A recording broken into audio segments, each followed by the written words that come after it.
I didn't get it, I guess. You didn't get it? Or maybe I didn't check a bit. Yeah.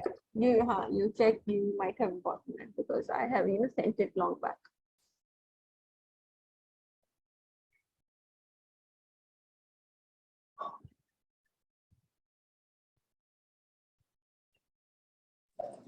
No, I didn't get it. This week's paper. Yeah, the last Fridays. No, I didn't get it. Didn't get it. Well, you did score well, and you're like keeping a good streaks of 20 above in all of your tests. That's really nice. I like that. But how many marks was it? full marks was 25. You got 23. I left that heart attack thing. I did not remember. Yeah, I saw that. Left that heart attack. Okay. Bro, that was actually an accident. Okay. So in the previous class, we talked about the different types of muscles that are present in the human body. So let's do a quick recap of it. So the three types of muscles that are found in the human body are skeletal muscle. They are also known as striated muscles, and they are voluntary, meaning they are under our control. Then there is visceral or smooth muscles. They do not have any striations present, and they are involuntary, meaning they are not under our control. We can't control them on our own. Okay. Then the final and third type of muscle present in human body is the cardiac muscle. Now see, here faintly striated involuntary muscles are present. Okay, faint striations are there, meaning faint lines are there, and it is involuntary. Obviously, nobody can, stop their heartbeat on their own. So the types of muscles that are skeletal muscles, these are usually present in all of those areas that you can move on your own. For example, your forelimbs, your hind limbs. Okay, all of these areas you can move on your own. Now these smooth muscles, these are present in those areas that you have no control of, like your small intestine. Now you can't hold your breath and stop your small intestine. Is it possible? Like you hold your breath and your stomach stops receiving food? No, right? So all the smooth muscles or the visceral muscles, they are involuntary, so they are not under our control. Then anything that has the word cardiac attached to it means that it is related to the heart. And obviously the muscles of the heart are known as cardiac. Nowhere else the cardiac muscle is found apart from the heart. And it has faint striations, and it is obviously involuntary because nobody can stop their own heart. If somebody does, then what happens?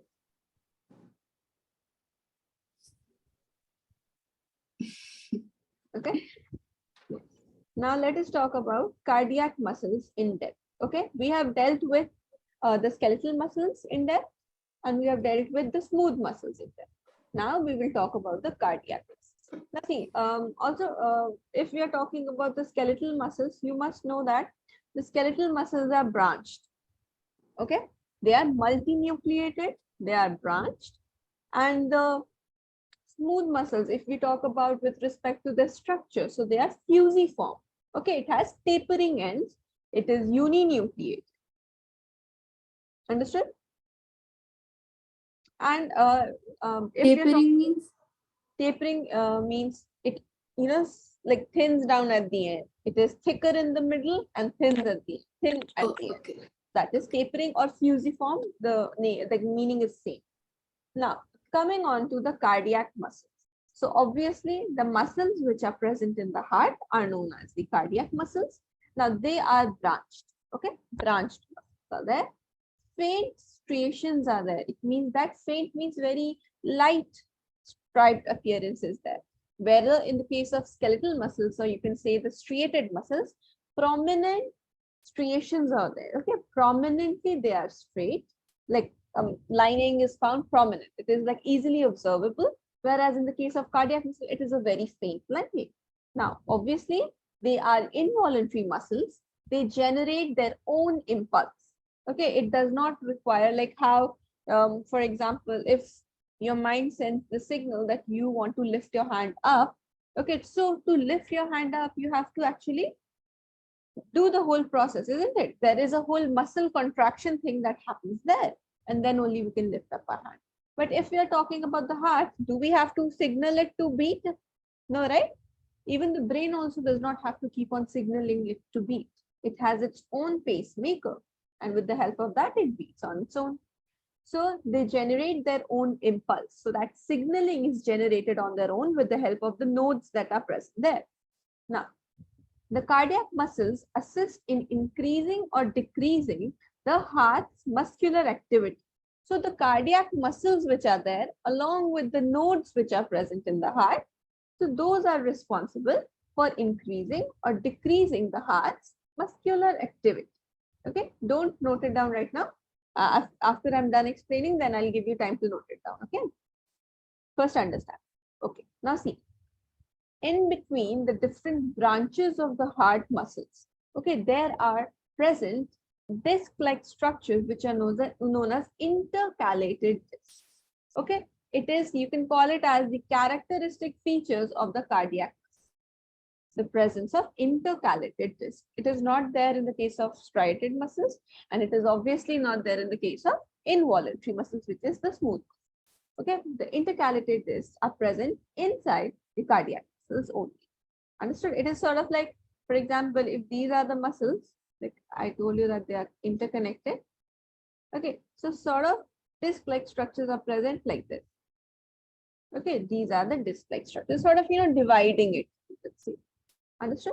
So intercalated discs are present, and these muscles are uninucleated.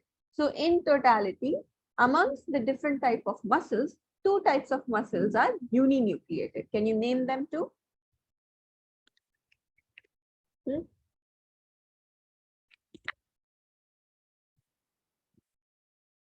What are the two muscles that are uninucleated?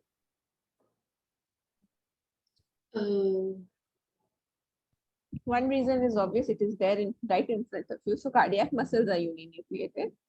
I'm asking you the second. Visceral. Yes, visceral, smooth, or non-striated muscles, they are uninucleated. But if we talk about the skeletal muscles, they are multinucleated. Understood? Yes. So now you can note down about the cardiac.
Also, there is another difference amongst these, three types of muscles, is that depending upon the activity that they do, okay, how much they get fatigued, that also differs in each of these three types of muscles.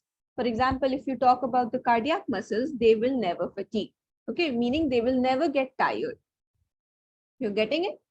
And then if we talk about the skeletal muscles, so you might have noticed that if continuously you keep raising your hand up in the air, after a while your hand starts paining, isn't it? Or for example, you stand for long period of time, your legs start paining, your back starts paining. So it means that the skeletal muscles, they fatigue easier and they fatigue quickly. Okay, now talking about the, you can say, the visceral muscles. Now, have you ever gotten tired for all the digestion that goes on in your body? No, right? It does not happen. But there is one thing, for example, if you keep on stuffing your face with food, after a while you feel that your stomach is full. Now you cannot eat anymore. So you can say that the visceral muscles or the smooth muscles, they would fatigue after a while. Okay. The cardiac muscles can never fatigue, whereas the skeletal muscles, they quickly. Okay. And you know now with the examples. Okay. Are you people done noting it down? Khadija, done noting it down?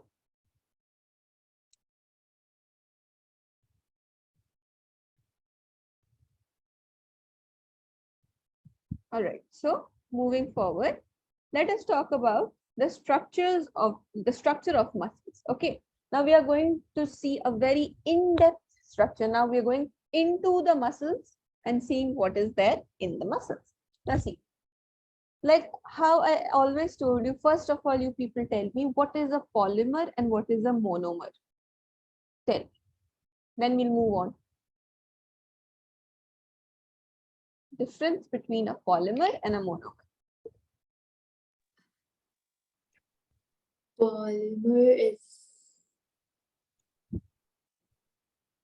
You can many. Poly means many.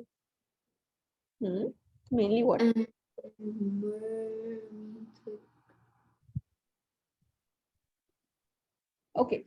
Is polymer like a repeating unit of many monomers? Meaning when many monomers come together, they make a polymer, yeah. right? Yes. Good. So let us talk about the muscles. So you can call the muscle as the polymer of myocytes. Okay. So the specialized cells that make the muscles are known as myocytes. So the myocytes are sort of like the monomer, isn't it? It is many like cells, they are coming together to make the muscle. Okay. Now, the myocytes. Okay, right now we are talking about not the muscles, but the myocytes. So since the muscles are made up of myocytes, so the myocytes have the ability to contract. Now, if the myocytes will contract, then the whole muscle will contract, isn't it? Okay. So this is showing one property, that is contractibility of muscles. Now you have to tell me the other three properties that I made you write in the previous slide. The properties of muscles. One is contractibility, then comes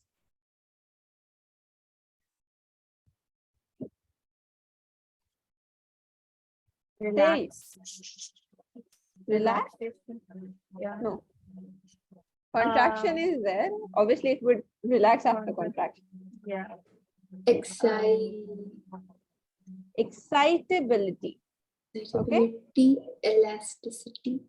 Then one more is there. One more is there. Tell me. I made you write this thing. Connectivity. In him. Extending. Yes. Extensibility. Okay. Extensibility. So here, very good, Sohail. So here we see that these are the four properties of the myocytes. Or you can say the in general four properties of the muscles. Now see, the myocytes, okay, which, you know, the unit of muscle, it can shorten. Okay, first of all, the normal state that it is in, and then it can shorten by 1/3 or half of its original length. Okay, during the time of contraction, okay, whenever contraction, see, to make any movement in our body, for example, if I'm doing this, my hand gesture, my muscles are contracting to do this. Okay, so it means that during the process of contraction, so as to, you know, show a movement, the myocytes shorten by 1/3 to 1/2 or half of its original length. Okay, during the process of contraction. So this, what is this? What property is this showing? It is showing contractibility, isn't it? So it is here showing contractibility, meaning that it would also shorten during the process of contraction. So this one is showing contractibility. Now, after that now it happens like, for example, if I am keeping my hand up like this, now after a while when my muscles will fatigue or they'll get tired, so I will have to, put my hand down. Is it like that if I do one motion and it will stay like this forever? It will never go back to its original. It won't happen, right? So after the process of contraction is done, then the myocytes can get back to their original length after relaxing. So you can say that it will finally relax. So this point is showing that it is elastic in nature. So that like once it got contracted and then it went back to its original place. Okay. So it's showing that it is elastic in nature. Like for example, if you look at the rubber band, like you tie it and after you like open the tie, if the rubber band is good, it would stay the same, isn't it? But if it is bad, then it will, become larger and it is very ugly. So you understood up till now? Okay. Now moving forward, a stimulus. A stimulus can also be called as an impulse or signal. So a stimulus is required for the muscles to get excited. Okay. So for example, if I am looking at the bottle or if I'm looking at my phone and in my mind, I have it there to pick it up. So first of all, I have made that mind that, okay, now I have to pick it up. Now I have to use my hand to pick it up. So that is the impulse that my brain will now send to my muscles. And then with the coordination, my hand will get up and I will take my phone or take my whatever thing that I want to pick it up. Okay. So a stimulus is required for the excitation. As soon as the stimulus will reach the muscles that are, we need to use, then all the muscles or the myocytes will get excited and that motion will be performed. Is it clear? So what are those some of the stimulus? Let's see. So the first type of stimulus is nerve impulse, obviously, like the nervous system. Then hormones. Sometimes in our body, different functions happen, like internal structures, like change in the endometrial lining of the uterus and everything. So that is done with the help of hormones. Then there is a mechanical stimulus. Okay. So mechanical stimulus is that now you might have seen that experiment wherein the doctor would, with a mallet or a tiny hammer would knock on your knees and your reflex will be shown. So that is your mechanical stimulus. Then there is thermal stimulus. Thermal stimulus, you might have noticed that if you might have, held a hot cup of tea or hot cup of water in your hand, or you touched something hot. Now you immediately have to pull it back, pull your hand back. So that is a thermal stimulus. Thermal means heat. Okay. And then chemical stimulus is that. So these are the different type of stimulus. Understood? So note it down till now, then we'll move forward.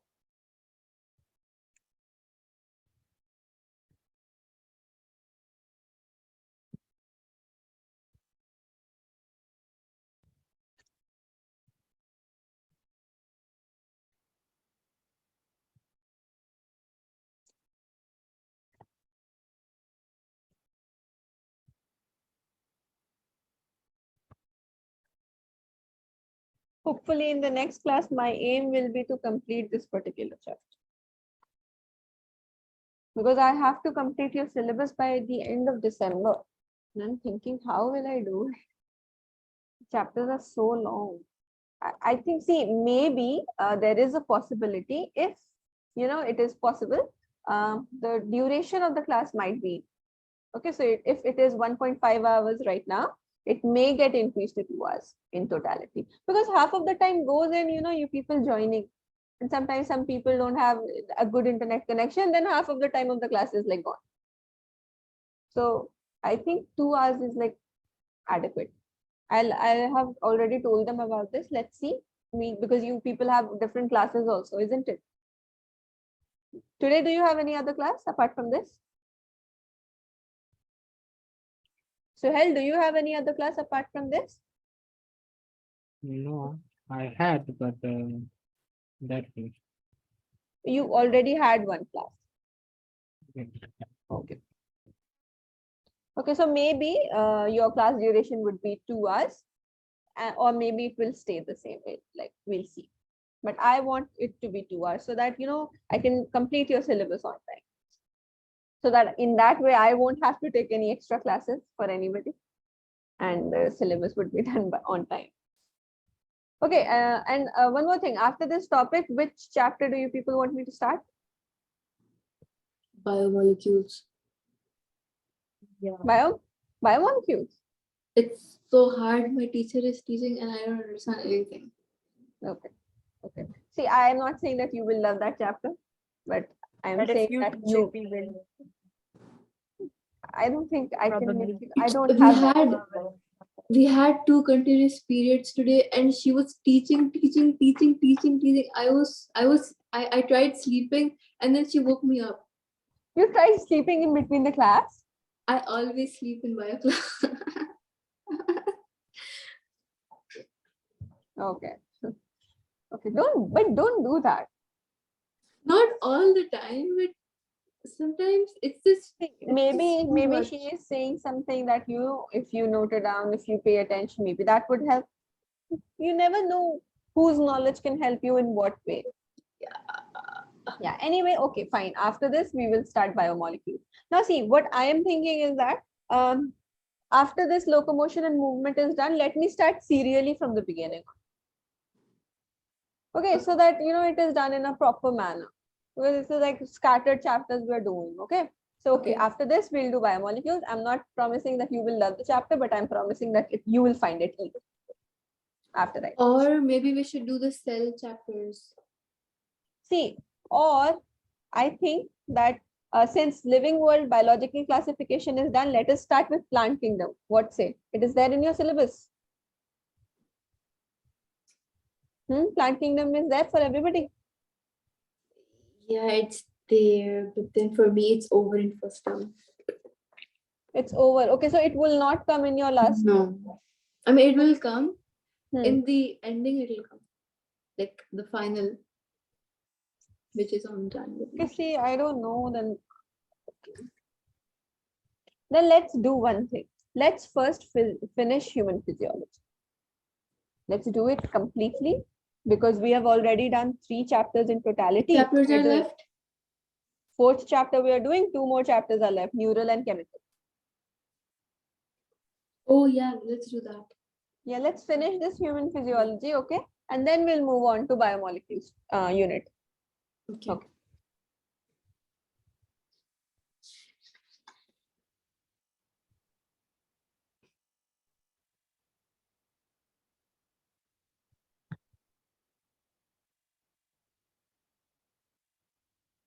On Mondays, do you people have any class like in between 8 to 9, like IST?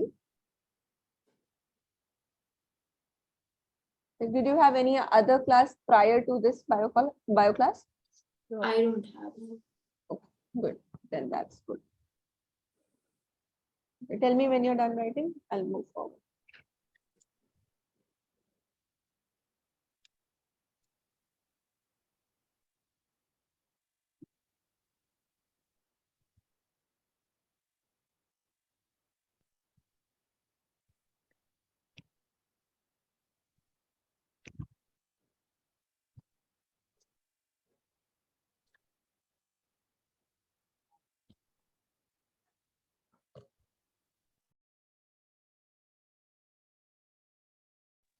Okay, you can. Done? Everybody is done writing? Yeah. All right. Now let's move on to the structure of skeletal muscle. Or maybe I think I should start with biomolecules because I just saw neural is too big. It's too big. So let's do a smaller chapter first, finish it, and then we'll start neural. Biomolecules is small. Comparatively, yes. It's comparatively smaller. Okay. Now, let us move on to the structure of skeletal muscle. Okay. Before this, we saw the structure of muscle. Okay. But right now, we are talking about the structure of skeletal muscle. Okay. And more importantly, we did not see any structure. We talked about the different functions and how nerve impulse was needed. Now, talking about the structure of skeletal muscles. So first and the foremost thing is that they are under our control. Okay, if you want it, you can move your limbs. Understood? So they are voluntary muscles. Now, a skeletal muscle would consist of many muscle fibers, which are the anatomical unit of a muscle. Now, if you take a muscle, for example, anywhere from here or anywhere in the body, you cut it, okay? And then you look it under the microscope, you'll find fiber-like structures present in that muscle, okay? If anybody does it, please show me also. So muscle fibers would be there, and these muscle fibers, you can call them as the anatomical unit, okay? An anatomical unit means, anatomy means, anatomy means Structure. what structure? Outside structure. Inside. Now, talking about the muscle fibers, when they are present in a bundle, okay, so they are known as a muscle bundle or fascicle. This name is important. So when the muscle fibers are present in a bundle, they are known as muscle bundle or fascicles. Now, when many muscle bundles or fascicles are present together, so they are held by a common collagenous connective tissue. It means that collagen-rich connective tissue layer is there, which is known as fascia. Okay, so a fascia is holding several fascicles together, sort of like a glue. Okay, so just imagine like ice cream sticks made into bundles, and then 5 different bundles.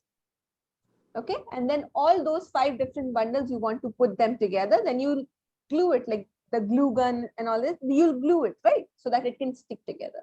So that glue is fascia. The different bundles of the ice cream stick would be the fascicles or the muscle bundle. Okay, now I've given you a vision also. Is it clear? Okay. Now moving forward, the plasma membrane of the muscle fiber. Now see, note down that I am not writing only muscle. I am writing muscle fiber. Okay, so inside the muscle fibers are there, and the plasma membrane of the muscle fiber is known as sarcolemma. Okay, sarcolemma, like plasma membrane of normal cell is plasma membrane, right? But here in the case of muscle fiber, it is known as sarcolemma. And the sarcolemma would include a cytoplasm, isn't it? Like how the plasma membrane surrounds the cytoplasm. Like if this is a cell, the outer portion is the plasma membrane, and this is the cytoplasmic area wherein the nucleus is there. So same way here, the sarcolemma is just as equivalent to plasma membrane. So it would enclose the cytoplasm, which is known as the sarcoplasm. Okay, the cytoplasm of the muscle fiber is known as the sarcoplasm. Understood? Okay. Now see, a muscle fiber is a syncytium. Okay, a muscle fiber is a syncytium. Here what happens when several division takes place, okay, nuclear division takes place and cellular division does not take place. So one cell would contain many nuclei. Okay, when many nuclei are present in one cell or one structure, that is known as syncytium. Okay, so you can say the muscle fiber is a syncytium because the sarcoplasm contains many nuclei.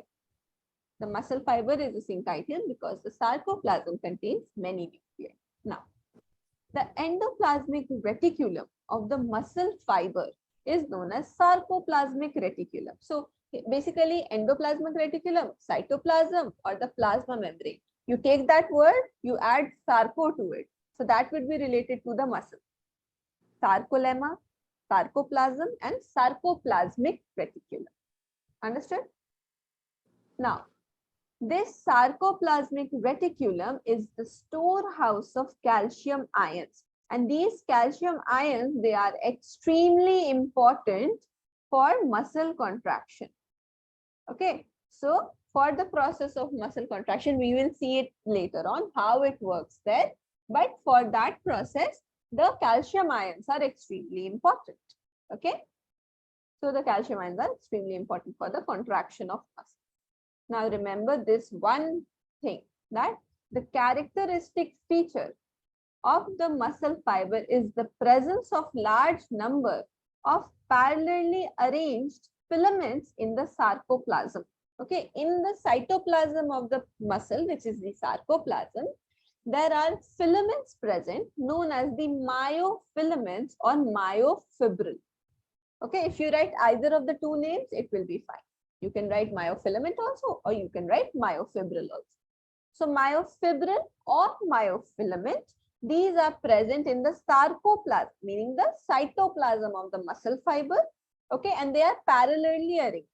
And the presence of these myofibril or myofilament, it is the characteristic feature of the muscle fiber. Okay, so this whole statement can directly come like what is the characteristic feature of the muscle fiber, or they'll give you like this statement as, you know, like one statement is true, one is false, which one is false, you know, that statement kind of question. Okay, now each myofibril, now we talked about muscles, then in the muscles we talk about what? Different muscle fibers. Now we are coming even one step innermost, like the myofibril, like the filament. Okay, now we are talking about inside the fiber, which is the myofibril. And this myofibril, it has alternate dark and light bands present on it. For example, if this is a myofibril, okay, so alternate, this is a dark band, then this one is light, then again there is dark and light, dark. Same way, like black and white pattern, it would be there in the entire myofibril. Okay, it has alternate dark and light bands present. So because of these dark and light bands, the skeletal muscles have a striped or a striated appearance. Okay, due to these like dark and light bands which are present on the myofibril, the whole skeletal muscle gets its like the striated appearance because of the presence of this. You getting it? Okay, good. Now see. Okay, write down first up till now, because from now you require a lot of attention. So write down this much, okay? And then tell me when you're done, or tell me when to scroll, and then I'll tell you about the whole. Okay, I'll stop speaking right now. You write down.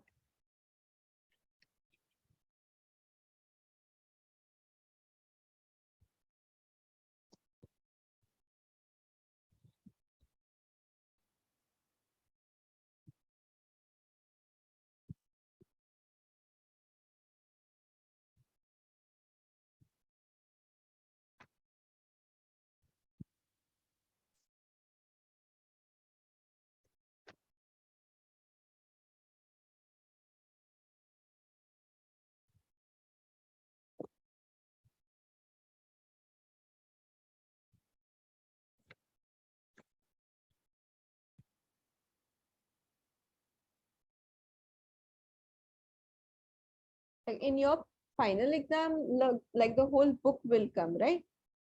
The whole, and all of the chapters will be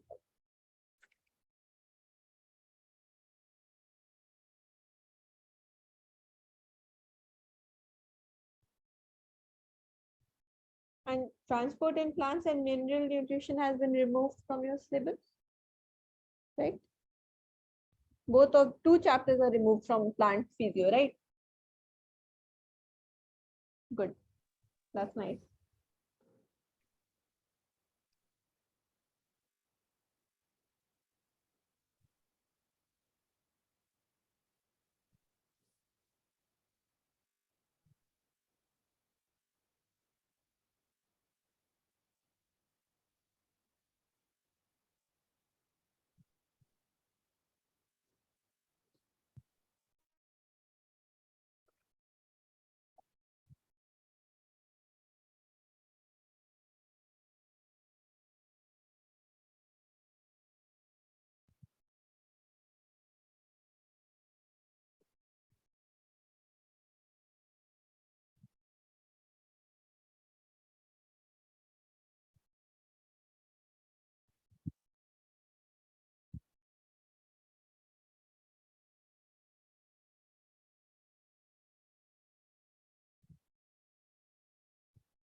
Is it like this, like right now, like when you people go to school and you get, a certain chapter taught in biology, so you pay less attention thinking that we'll study it from Mariamma?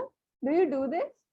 No, I try to pay attention, but you know what she does? She reads from some PowerPoint, like from the PPT thing from the internet. She just reads it from that. And no explanation?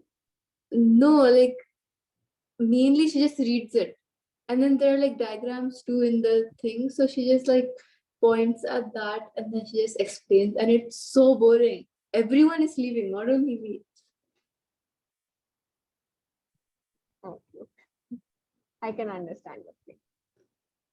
But like I try to pay attention. I understand. See, when you don't get a good teacher for a particular subject, that subject goes to waste. I have had like experience it the same with Yeah. my physics. I got the worst physics teacher in the world.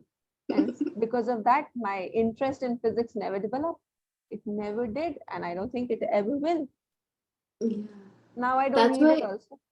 But that's why in bio, like before when 11 started, when I didn't join the tuition, I used to find it so hard. I was like, how am I supposed to learn all this? Like I found it so hard. But then after the tuition started, like now obviously I love bio. Even with chemistry. yeah, Yeah, but then here's chemistry is good. yeah.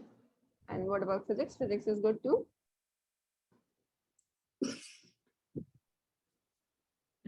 Okay, okay. Are you people done writing? Do you need me to scroll? What are you doing? Tell me. Yeah, you can scroll, I think. Done, ma'am. Okay, done.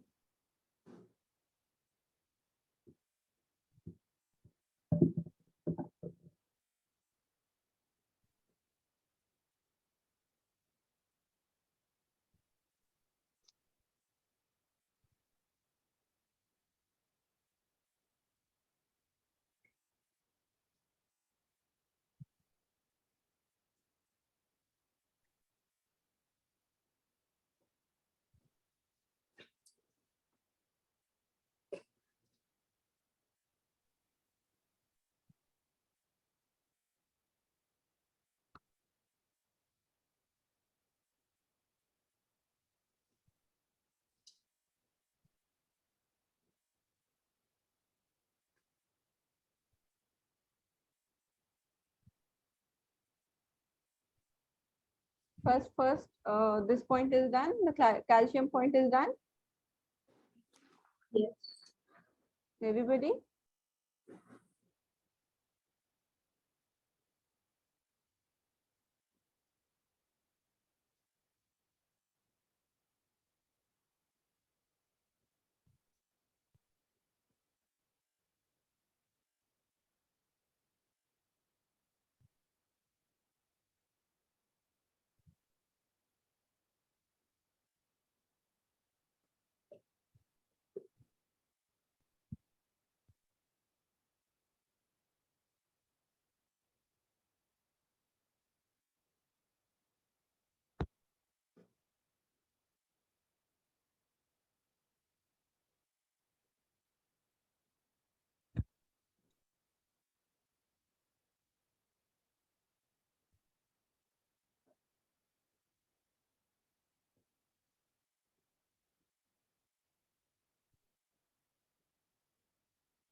Done? Everybody? Yes. Now. Okay, now pay very close attention. Okay, now see. The light band which we talked about, okay, the light band which is there on the myofibril. Okay, so it contains the protein which is known as actin. Okay, so that light band is made up of actin protein. Okay, and this light band It is not called as light band. You can also call it as the I band or the isotropic band. Okay, it has a name too. Apart from its appearance, which is light, it has a name which is I band or isotropic band. Understood? Now, the dark band that we talked about, it is made up of a protein, or it contains the protein which is known as myosin. Okay, so light band is made up of actin, dark band is made up of myosin, and the dark band is known as the A band or N-isotropic band. Okay, now see, both of these proteins, meaning the actin and myosin, they are both proteins. They are arranged in rod-like structures and they are parallel to each other, like how we saw this appearance, isn't it? All of them are parallel to each other. Here you can see. So they are arranged in rod-like structures and they are parallel to each other, and also they are parallel to the longitudinal axis of the myofibril. So they are parallelly like this also, and they are parallelly like this also. Okay, so it is arranged parallelly and it is rod-like structure. Now, talking about the actin filament, so they are thinner as compared to the myosin filament. Okay, myosin filament are comparatively thicker than the actin filament. So the other name of the actin filament is thin filament, whereas the other name of myosin filament is the thick filament. Understood? Now, the actin filament or the thin filament, okay, now this has a like sort of a line which is passing through its center. Okay, so in the center of each of the I band means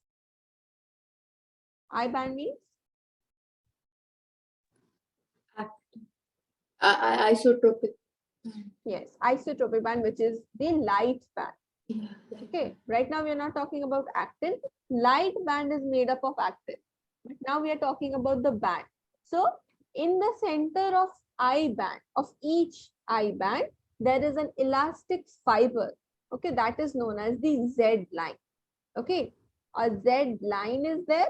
It is not a line that looks like a Z. It is just named as a Z line. Okay, and this Z line bisects the I band. Bisects means it divides it into two halves. Like it does not break it, sort of like runs through the half. Okay, so the thin filaments are attached firmly to the Z line on either side. So for example, if this is the Z line, so here actin is there, sorry, the thin filament is there, and here the thin filament is there. And this one will be the Z line. Understood? And the thin filament are made up of actin, and the thin filament is also called as, you can call it as the I band, isotropic band, or the light band. Understood? Yes. Okay. Now, like the A bands. Okay. Now the A bands, which is the dark bands, they are also held together in the middle by a thin fibrous membrane, which is known as the M line. Okay. So here it is elastic fiber, that is Z line, and here thin fiber, that is M line. Okay, in dark band, a thin fibrous membrane is there, which is the M line, whereas in the light band, thin like an elastic fiber known as the Z line is present. Is it clear up till now? Do you have any doubts? No one has any doubt up till now? Okay, very good. Now, so throughout the length of the myofibril, first of all, tell me what is a myofibril?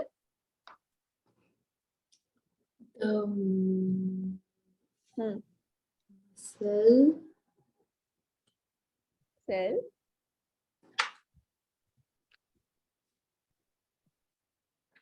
We had muscles, we had myocytes, then we had myofibrils. Isn't it? Bundle. You see, innermost, you can say that the myofibrils, when they are present together, they form different structures. So the A and the I bands, they are arranged alternatively, okay, alternate fashion throughout the whole entire length of the myofibril. Okay, now this is a very important line. the portion of the myofibril between the two successive Z lines. For example, this is one Z line, it has thin filament on the either side. Then this is another Z line and it has thin filaments on the either side. So this area, the area between the two Z lines, it will be considered as the functional unit of contraction. Okay, the functional unit of contraction would be the portion of the myofibril between the two successive Z lines. And this functional unit of contraction is known as the sarcomere. Okay, so if somebody asks you what is the functional unit of contraction, so you can say that the functional unit of contraction is known as the sarcomere, full stop. It is the portion of the myofibril between the two successive Z lines. Now you know what, you already know what Z line is, and the portion of the myofibril between the two successive Z lines would be known as the sarcomere, which is the functional unit of contraction. Okay, is it clear up till now? Yes. Okay. Now, in the resting state, okay, meaning in that state wherein there is no contraction taking place, there is no activity of the muscle. Okay. So during that case, what would happen is that the edges of the thin filament, okay, the edges of the thin filament, they would overlap the thick filament partially on the either side. Okay, so for example, one thick filament is there and it is overlapped by two thinner filaments, or you can say the edge of the two thin filaments. Understood? It is sort of overlapped. It is not present on it. It is sort of, coming onto it, like how shade comes onto a head, that it is not touching it. Okay, it is sort of overlapped that way. Now the central part of the thick filament, the part that is not overlapped. See, I am saying that in the resting state, only the edge part of the thin filament would overlap the thick filament. Okay, and apart from the edges, there would nothing be there to, sort of like that. So for example, if this is there, and imagine another hand halfly covering here. So this part, which is not overlapped, it is known as the H zone. The H zone, or this is the Henson zone. The H comes from Henson, the person who named it after himself. Okay, so H zone is that zone wherein there is no overlapping of the thin filament on the thick filament, whereas apart from that, on the either side of the thick filament, there is the overlapping of the edges of the thin filament. Got it? Is it clear up till now? Okay, good. Now you can say that this H zone is the light area of the dark filament, isn't it? Since it is not overlapped by anything, so it is the lighter area of the dark. Now this is something that you don't have to write down in your exam. This is just, I wrote it for your understanding. Okay. Now see, I have added this diagram so that you can see here. Okay. So the whole bigger unit is a muscle. Okay. Then we went a step smaller and we saw that several muscle fibers got in a bundle, which is the muscle bundle or the fascicle. Okay. Inside of these, each of these, now we are studying each of these. So this is myofilament. Now, can you see that dark, like black and white lines are there all throughout? It is striped. So the dark portion will be the A band, whereas the light or the white portion will be the I band, isn't it? Now, look at this part. Wait, let me just zoom it a bit. Okay, now see. This dark part is the A band, isn't it? And this dark part is again the A band. Whereas this light part would be the I band, and it is bisected by a Z line, isn't it? And what I told you, that the portion in between the two successive Z lines, okay, would be known as the sarcomere. And what is a sarcomere? It's the functional unit of a muscle. Or The muscle where the contraction happens. it is the functional unit of contraction. Oh, Okay. okay. The contraction without sarcomere, no contraction will ever take. And see, I am saying that the part where there is no overlapping would be known as the H zone. So is this whole thing clear to you? The whole visual representation of all the lines? Yes. Clear to everybody? Yes, Khudeja, I am done with the cardiac muscle. I have explained it. Right now I'm dealing with the structure of the skeletal muscles. Now, have you people understood this particular thing? Okay. Now you can look at the diagram once again. Okay. Starting with a muscle. We're coming one step closer, that is muscle fascicle. Now we're studying about each of the filament which is there, that is your myofilament. The myofilament would contain dark and light band alternatively. Okay, the dark band is made up of which protein?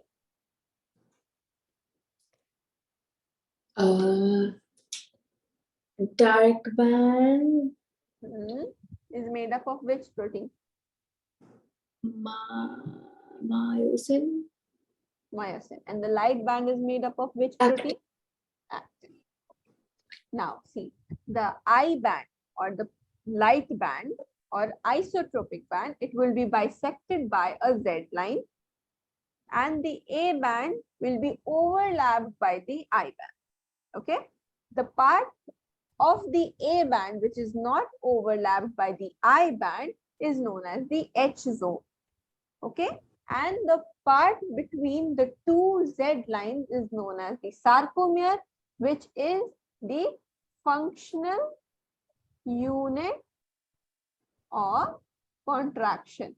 Now this is very important, very extremely important to remember.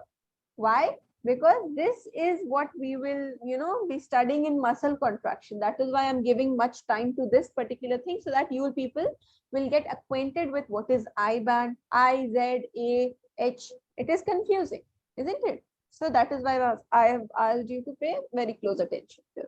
Now I hope you've understood up till now. Does anybody here have any doubt up till now?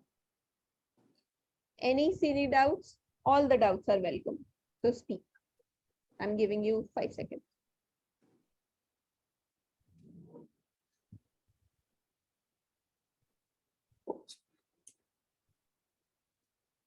Okay, nobody has any doubts. Very good. Now, let us talk about the structure of contractile protein. That's right.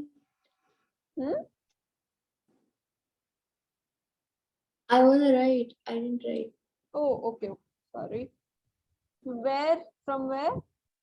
The Z line bisects I band. Okay. This one? The light band contains the protein. Write it from here. People have started writing it.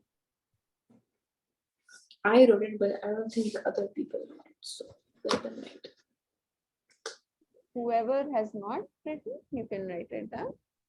And then we'll move forward.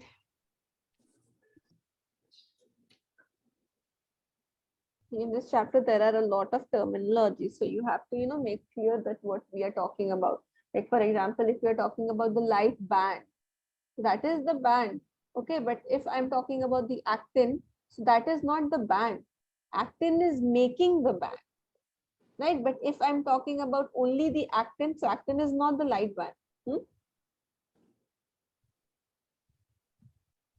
But you can say that it is a light band in one way, because actins will make the light band. Okay, this is getting confusing. Note it.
when you people like join the meeting, like you can only see me and the screen, right? You can't see other participants, isn't it? No. Just two people on your screen. One is your own video and one is.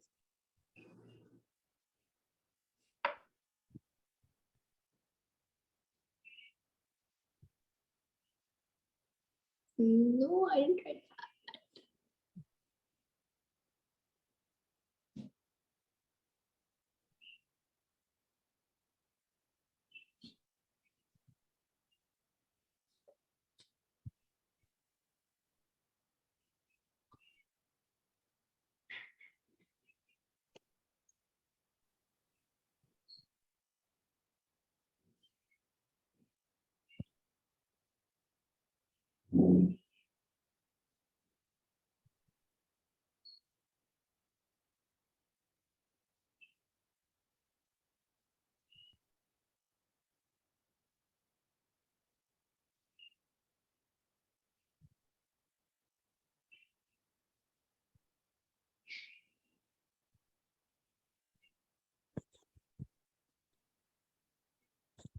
Are people done writing?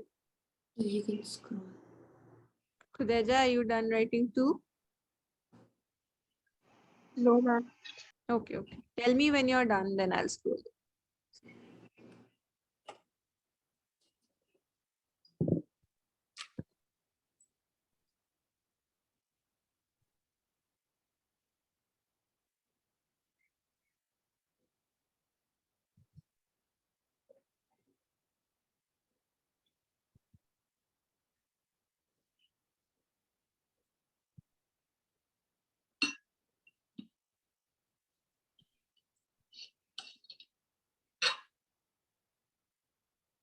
How many of you are downright introverts? What? How many of you are introverts and how many of you are extroverts? What? I don't think you are an introvert. No, I am. You are. Like when I'm comfortable with someone, then I'm not. But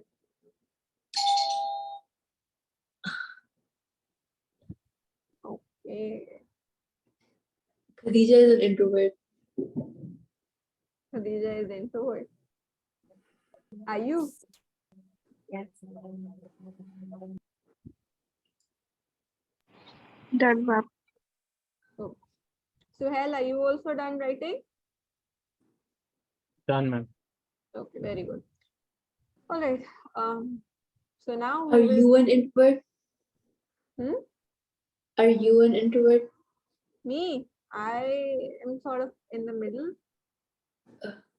Yeah, because my profession does not allow me to be an introvert. I have to speak and converse with you people and make you comfortable so that you become extrovert with.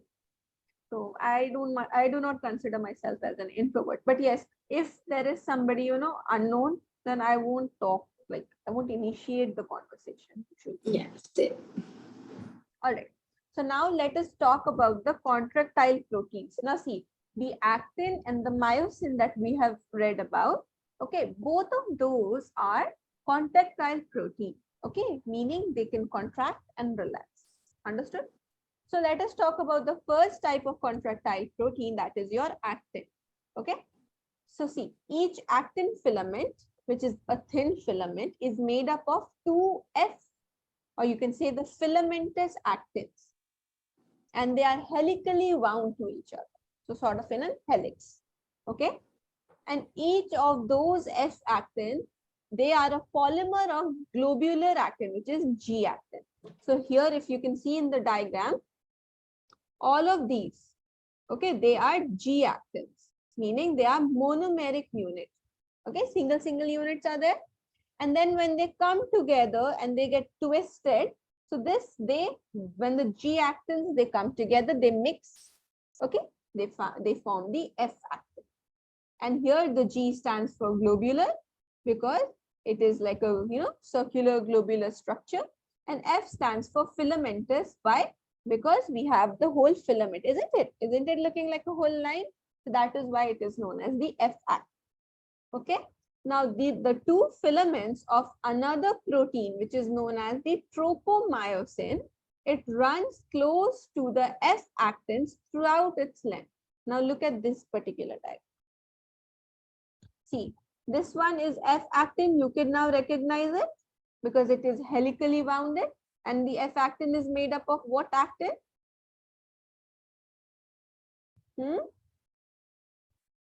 F actin is made up of What does helically exactly mean? helix or helix. This structure, that is your helix. Okay. Okay, and the F actins are made up of G actin. Okay. Now, what I was saying is that another protein, this one, can you see this rope-like looking protein is there? The brown one or whatever color it is showing in your screen.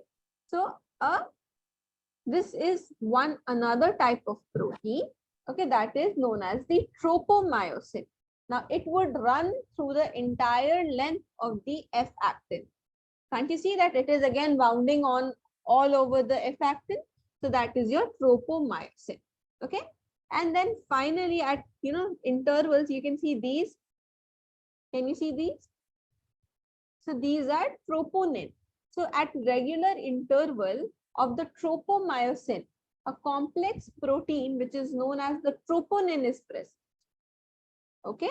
So now we have learned about the three types of proteins that are present in an actin filament. That is, first of all, we have learned about the F actin, which is made up of G actin. Then there is tropomyosin, and then there is troponin. So all of these three are proteins. All of these four are proteins. Okay. Now in the exam, people might confuse you, people meaning me, and I would write that tropomyosin is an amino acid that runs throughout the chain of the F actin. What is wrong about this statement?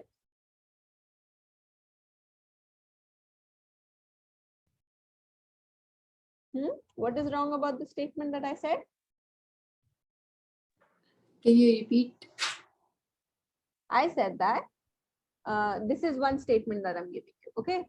I'm saying that tropomyosin is an amino acid that runs throughout the entire length of F actin. What is wrong about my statement?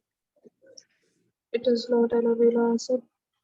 Correct. Tropomyosin is a protein. This is what I mean by that. All the four components, meaning the troponin, the tropomyosin, F actin and G actin, all of these are proteinaceous in nature, meaning they are all protein. Is it clear to everybody? Is there any doubt up till now? Okay. Now, see, let us talk more about the troponin. This is the protein which is present at regular intervals. Now, this troponin, it contains the binding site for tropomyosin, calcium, and other stuffs. Okay, so troponin, it has the binding site. Just imagine like how in our wall on the switchboard, there is sockets present so that you can plug your charger or whatever appliance. So that is a like sort of imagine the socket as the binding site. So that is the binding site for your plugs, isn't it? The same way here in troponin, it contains the binding site or sort of like a socket for the tropomyosin, the calcium, and all other substances. Is it clear? Now, if we are observing at a resting state, meaning no contraction is being done, so a subunit of troponin. Okay, now the troponin, which is a protein that is present at regular intervals. So a subunit of this protein, it would cover the binding sites. Now imagine there is a baby at your house. Now babies usually have the tendency of putting their fingers in the socket. So what do parents do? They put like a baby-proof thing in the socket so that when the baby tries to put the finger inside the socket, he or she can't. Okay. So basically, the subunit of troponin is acting like that baby-proof mechanism. Okay, it is masking or covering that binding site, or you can say that socket that we talked about. So it is covering that binding site so that myosin cannot get attached onto the actin filament. Getting it? So this was all about your actin filament. This is the first contractile protein. Now you people can note it down. And then there is one contractile protein left, and today's topic will be over. So you note down quickly because we only have 5 minutes left. Note down quickly and tell me when you're done.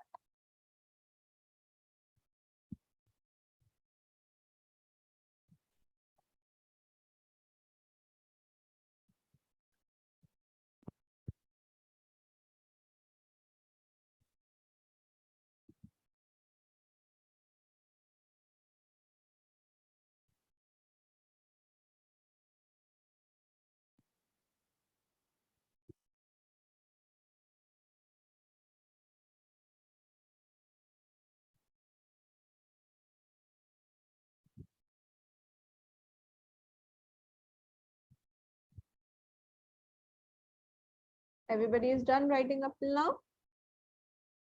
Everybody? Respond, please.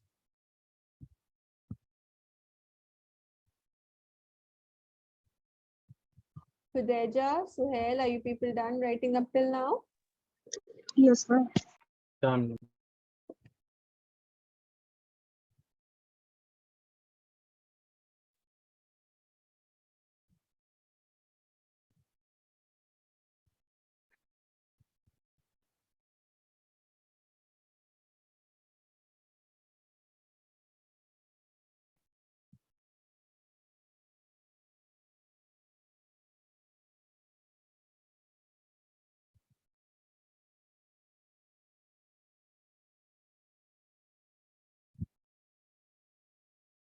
Whenever I'm teaching you people something, so do you find it like on your screen, like my video on your screen, does it look like I'm looking down while I'm talking to you or while I'm teaching No. any?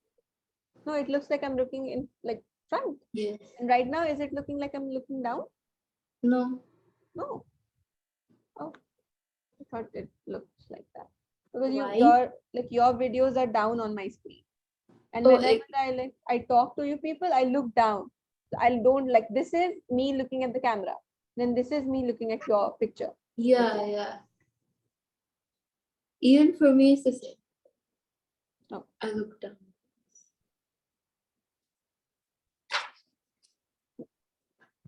Note it down quickly and everybody please respond that ma'am, I'm done writing so that I can move on to the next topic. I'll complete this today. Then you like end the class.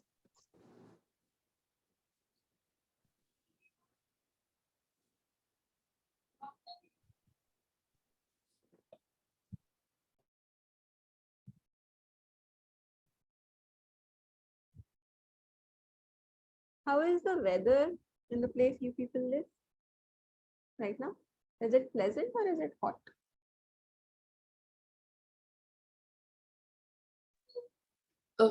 It's like it's fine, but then it's gonna get cold, I guess, after like a few weeks or something. I'm very excited for the winter. Inshallah. It's very nice here in India right now. Is it raining? No, it's a very, very pleasant type of weather. Like sort of like, you know, the welcoming part of the winter. I Yeah. crave for this weather all year long. It's like I hate summers, I love winters. Okay. All right. Okay, write it quickly so that we can move on to myosin.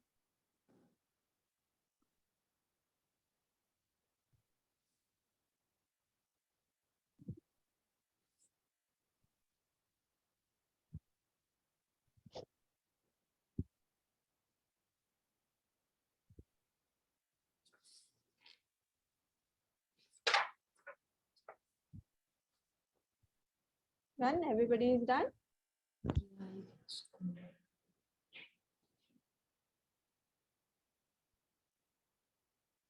Okay.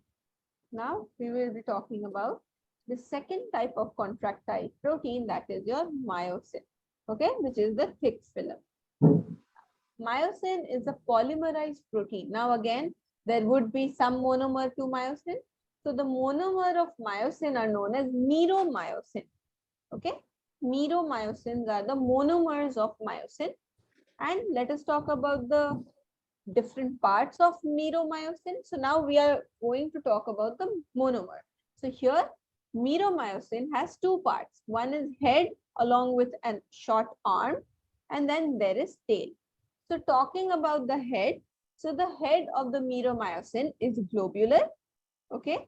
And when you talk about the head and the short arm together, it is known as heavy meromyosin. It is the heavier unit of the whole meromyosin. Okay, it is also known as HMM. Now talking about the tail, so tail is known as the light meromyosin. Okay, so the head along with the short arm, which is the heavy meromyosin, it projects out at a regular distance and angle, forms the myosin, and it is known as the cross arm. Whereas the globular head, okay, talking about that globular head, it would act as an ATPase enzyme, and it has the binding sites for ATP and active sites for actin. This is important. It has the binding sites for ATP, whereas the active sites for actin, not the other way around. Okay, and talking about this, the myosin, let me show you the diagram. Can you see this one, the second type here? Okay, this is the diagram of the myosin monomer, which is the meromyosin. Okay, now as I told you, it has two parts, the head and the short arm. This is the short arm. Okay, when they are like all together, they are known as the cross arm, and this part is the heavy meromyosin, whereas this is the tail part and it is the light meromyosin. Now you can see that it is sort of up, the head part is up like this, so they are projecting outwards. Understood? And these green things that you see here, they are the actin binding sites and ATP binding sites. Okay, they are the two binding sites present here. Understood? So this is your structure of meromyosin. Is it clear? Okay. Now note it down. This is all for today's lecture. Okay.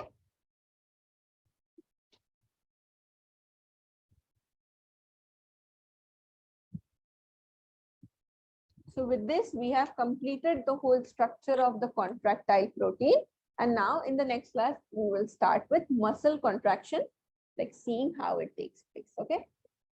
I will show you an animation if I find it anywhere, how it happens. Okay?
Is everybody done writing?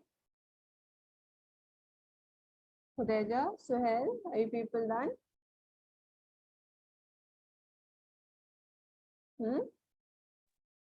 Not yet. Yeah, ma'am.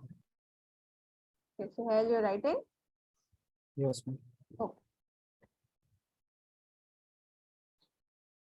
So, for forever, whatever I've taught up till now, you people have understood it? Do you have any doubts?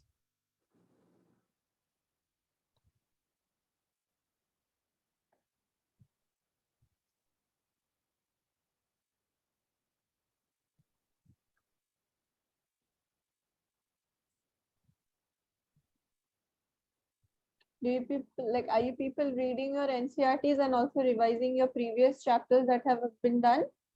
Or have you left it forever? Left it forever? Don't do that. Please revise it on your holiday. Or else you'll forget every single thing. It's very easy to forget. It is very tough to remember. Isn't it? It's very tough to learn everything and then to forget it is like do it in one.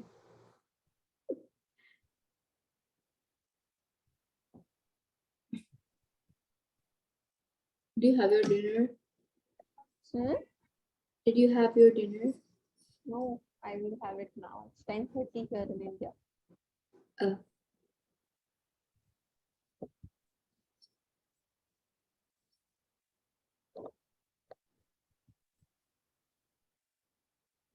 Done, everybody? Done. Okay. Do you people have any doubts? Suhail, Khudeja, do you have any doubts? Mm. So, ma'am.